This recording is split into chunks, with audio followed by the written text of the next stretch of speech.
Hello everyone and welcome to this video. So in this video first our focus will be on doing the past paper questions related to the AS level forces. So the chapter is called dynamics. The way I teach this is that I split it into two parts called uh, the forces part of dynamics and then the momentum part. The forces and the momentum part are equally important. They're both also linked, but just to keep things separate and easy to digest, I'll first do questions related just to forces. So let's start with this question. I think this is worth doing. Summer 11, paper 23, question 3. A helicopter has a cable hanging from it towards the sea below as shown in 3.1. A man of mass 80 kg rescues a child of mass 50.5 kg. The two are attached to the cable and are lifted from the sea to the helicopter. Lifting process consists of an initial uniform acceleration followed by a period of constant velocity and then by a final uniform deceleration. Calculate in part A the combined weight of the man and the child. This is very straightforward. So W equals mg. So we have the mass of the total objects. So that would be the total mass, which is 80 plus 50.5, and you multiply this by 9.81, which is the value of small g, and that would give you the answer to this part, which turns out to be 1280 Newton to 3SF. All right, next part. Calculate the tension in the cable during the initial acceleration of 0.570 meter per second square. Now, when they are accelerating upwards, this means that by Newton's second law, the upwards force, which is the tension, must be greater than the weight, right? So they're not equal, they're accelerating, so there's the resultant force, which is why you have an acceleration in the first place, and the resultant force and acceleration are always in the same direction, so T must be greater than W. So I'll form an equation like this, that T minus W, this is the resultant force, must equal the mass times acceleration. So if I need T, that is just W plus ma. W I've already found, which is 1280 plus ma. So mass is obviously the total mass again, which is 130.5 times the acceleration of 0.570, and this value turns out to be 1350 Newton to 3SF. Part 2, the period of constant velocity. So if you have constant velocity, then you know that this is in equilibrium according to Newton's first law. So T and W are just equal. So that's just the answer to the very first part, which is 1280 Newton. And during the final deceleration, it says the tension in the cable is given. Calculate this deceleration. All right, so for it to be decelerating, for it to be slowing down, if it was previously moving upwards, then we know that the acceleration must be downwards, right? So how I'll form the equation for this is now that since the acceleration is downwards, the resultant must be downwards, which means that W must now be greater than T. So how I'll make the equation now is I'll say that W minus T is equal to MA, right? So this is what the answer is going to be. Obviously, it's just a downwards acceleration, and we know that if the velocity is upwards, acceleration is downwards, so that is deceleration. This object will slow down. So here, this is just going to give me the magnitude.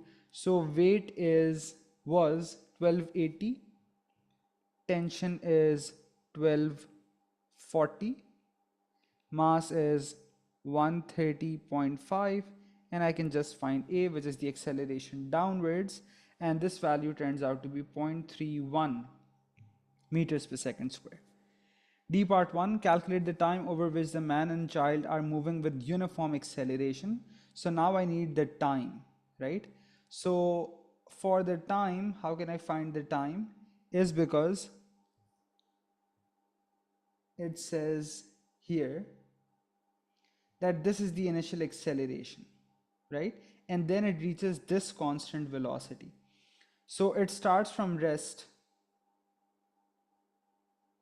obviously, and then v is 2 and a is 0.570. So if I just write what I have, u is 0, v is 2, a is 0.570 in the first part, right? So I need what? T. So I'll just use the first equation of motion, v equals u plus at. So t equals v minus u over a. So when we find this, so let's do this together. So that is basically 2 divided by 0.570, which turns out to be 3.508 or 3.5 seconds. Moving with uniform deceleration. So for the uniform deceleration part, now its initial velocity is 2, final velocity is 0 because it comes to rest at the end, and the deceleration was negative. The acceleration is negative 0.31. Again, you need t. So this is also v minus u over a. So 0 minus 2 divided by minus 0.31. Better to use the calculator value. So this value turns out to be 6.5 seconds.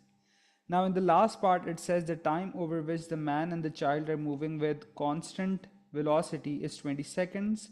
So that means that the acceleration part is 3.5, the deceleration part is 6.5, and the remaining part must be the constant velocity part, right? So from 0 to 3.5 seconds, I must take this to this constant velocity of 2. So let's see where 3.5 would be. This would be 2.5, so then this is 3, this is 3.5,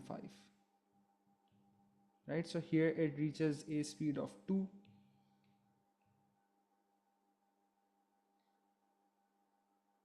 Like this. And then similarly in the last 6.5 seconds, so 35 minus 6.5 is 28.5. So this is 29, this is 20, this is 29.5, this is 29, this is 28.5. So this part is that deceleration from 2 to this value, right? And then the rest of the part I just join with a straight horizontal line. So that's how you do this question. Now let's go on to another question.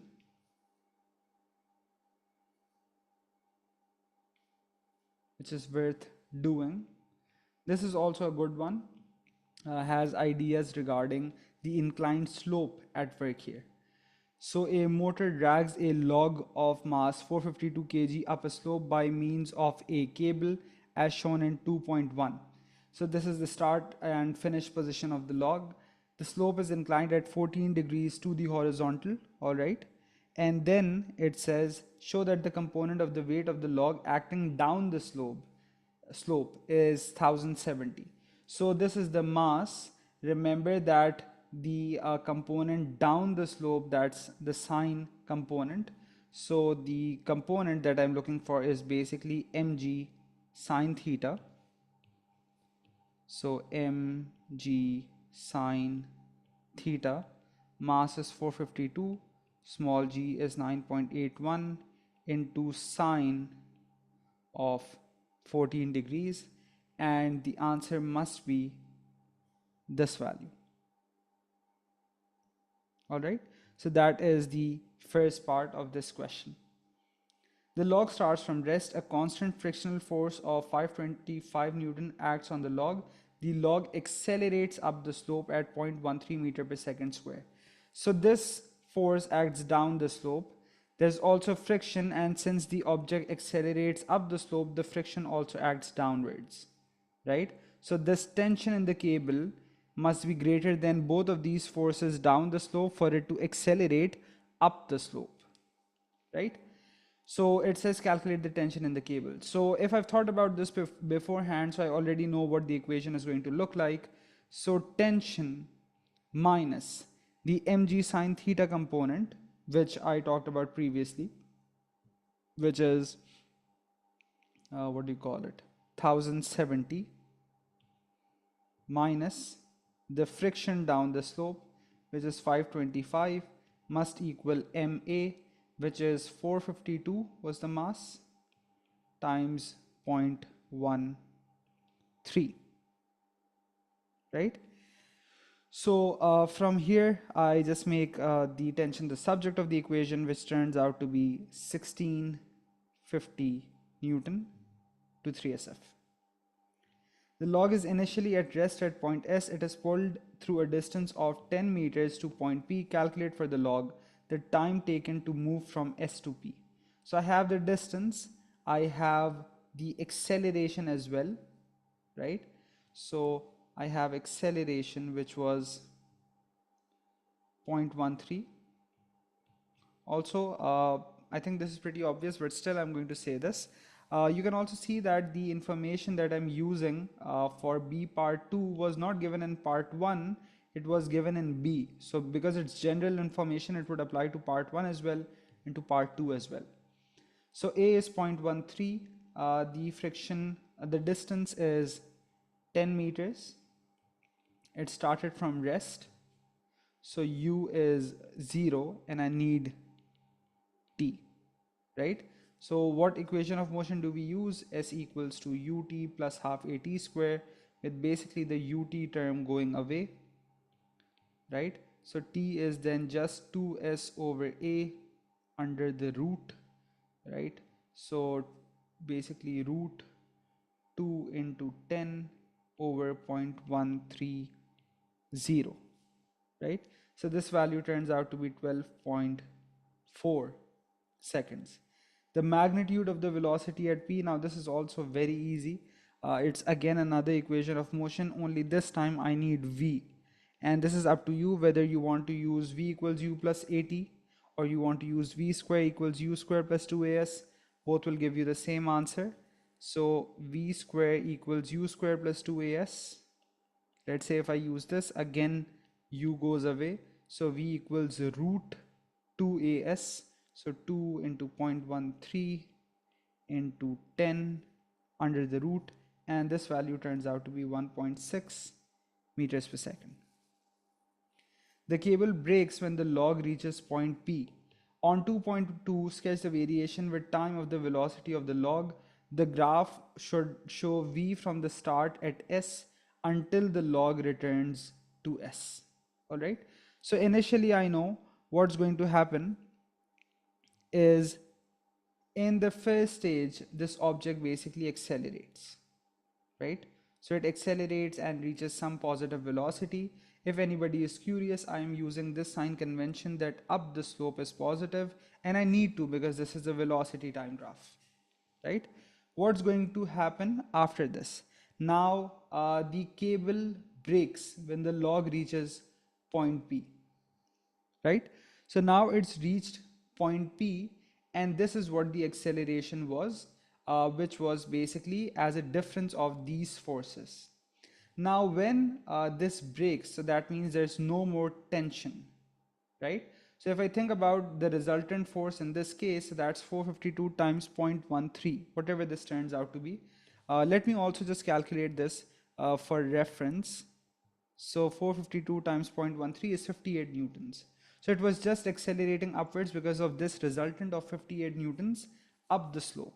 Now with tension gone away, the resultant force is basically coming from these two down the slope. So 1020 plus 525, which is obviously a really big value.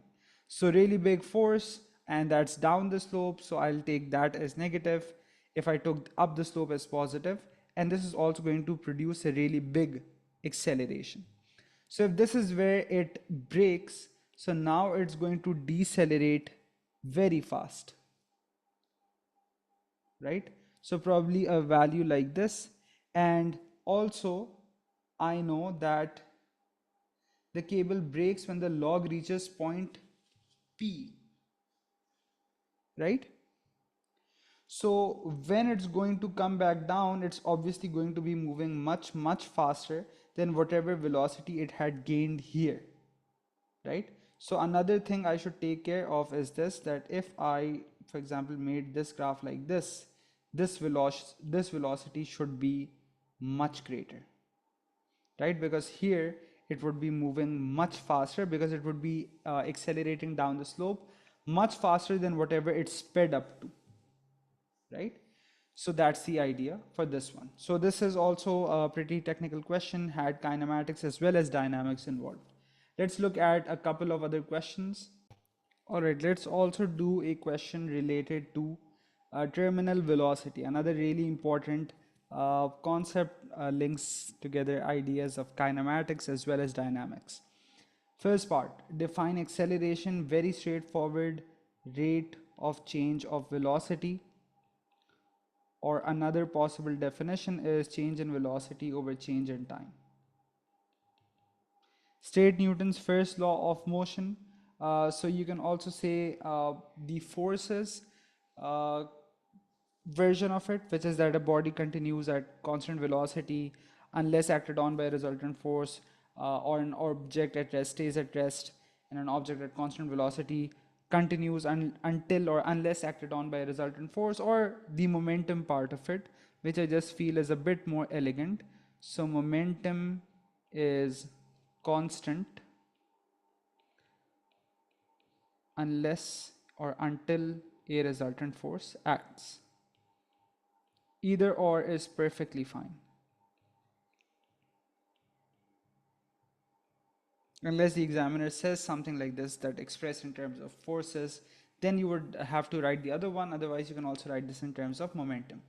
So the variation with time t of the vertical speed of a parachutist falling from an aircraft is shown. So this is kind of missing here. Let me just write this. This is what the axes are. So the first thing you should do is to always note the axes. These are pretty standard units. So this is all fine. And this is a very typical graph of a falling parachutist. It says, calculate the distance traveled by the parachutist in the first 3 seconds of motion. So first 3 seconds. So if this is 10 seconds, now I need to figure out the grid. Looks like a pretty weird grid, honestly. Okay, so 1, 2, 3, 4, 5 boxes. So each box must be 2, right?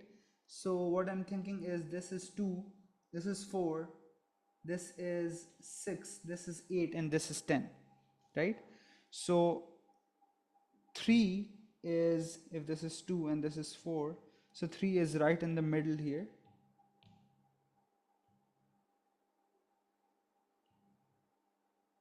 So it must be this one. Yeah,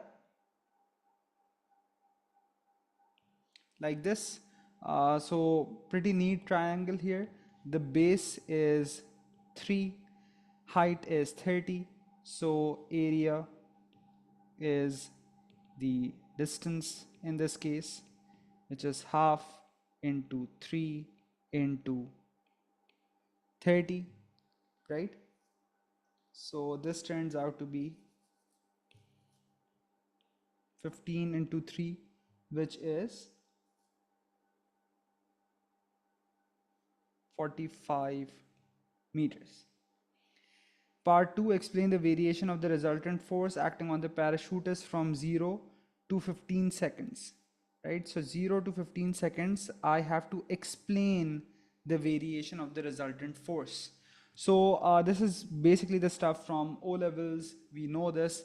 Initially, the object starts from rest. So initially no air resistance acts, but as it accelerates, air resistance starts kicking in, which reduces the resultant force, which reduces the acceleration until the time here where air resistance equals weight. So acceleration becomes 0.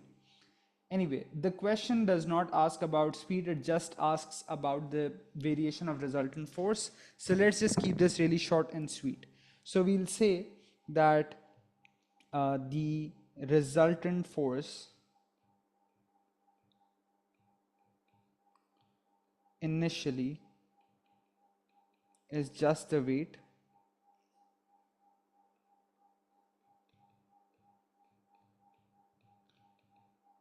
as the object accelerates.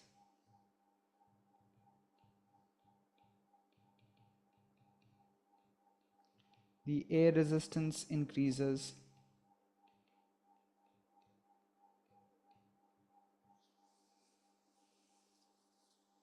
with speed. I don't really have to say because I've already said as it accelerates, the resultant force then decreases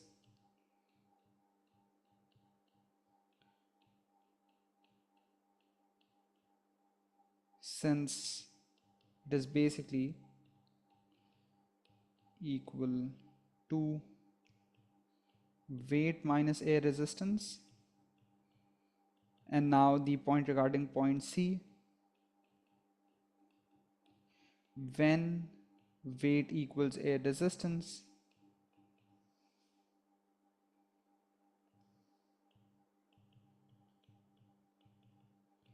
resultant force becomes 0, right?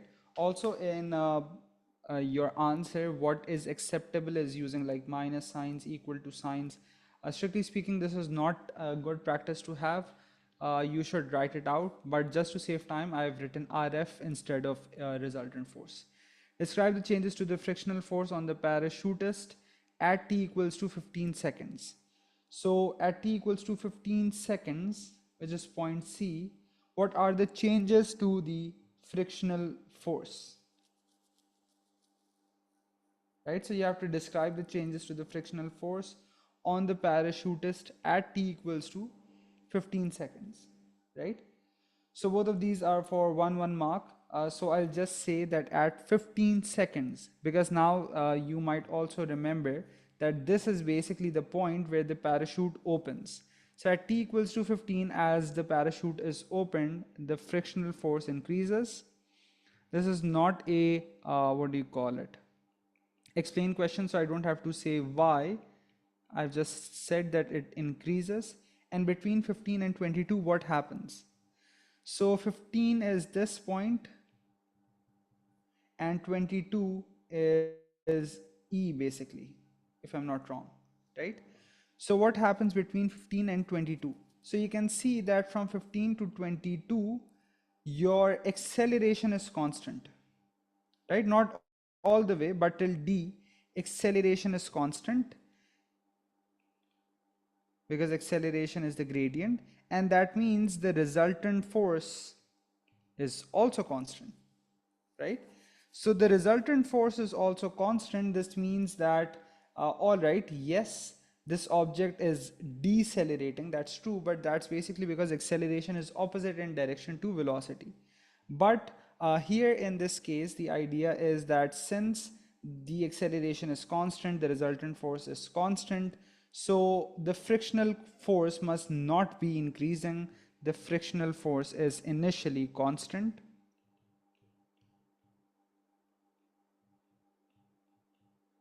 is constant, and then you can see that from here to here, from D to E, basically you can see that the acceleration starts decreasing because the gradient decreases from here to here.